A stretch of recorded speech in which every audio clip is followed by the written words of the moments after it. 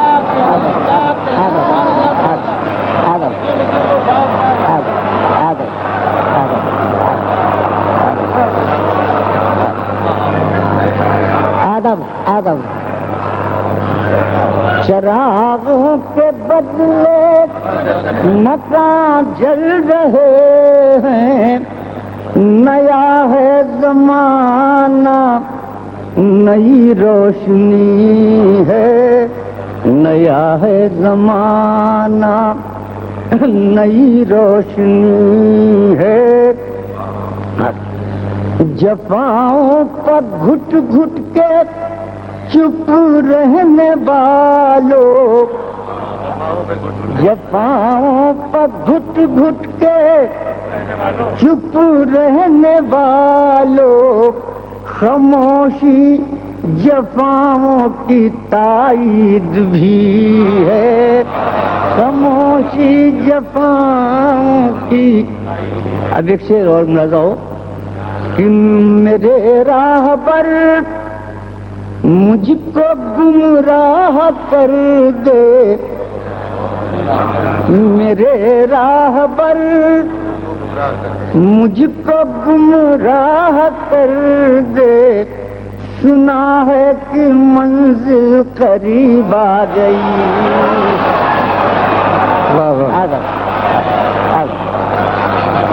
میرے راہ پر آدم، میرے راہ پر مجھ کو گمراہ کر دے، سنا ہے کہ منزل قریب آ گئی ہے، سنا ہے کہ منزل آدم۔ میرے راہ پر مجھ کو گمراہ کر دے، سنا ہے کہ منزل قریب آ گئی ہے، سنا ہے۔ اور یہ شعر ہے جو سچا شعر ہے، سن لیجیے کہ ہمارے بلانوش قمر صاحب، کہ ہمارے بلانوش تو اور توبہ، تمہارے بلانوش تو اور توبہ، تمہارے بلانوش تو اور توبہ، تجھے زاہدوں کی نظر لگ گئی۔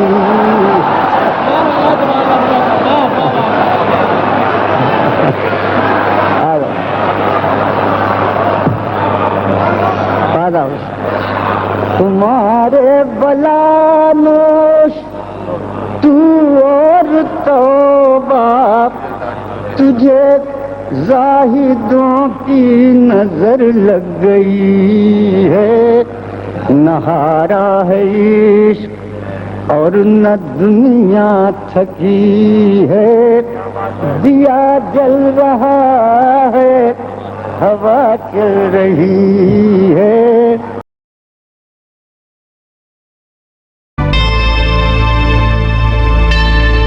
Subscribe to my channel and also press this bell icon so you can get latest video notifications.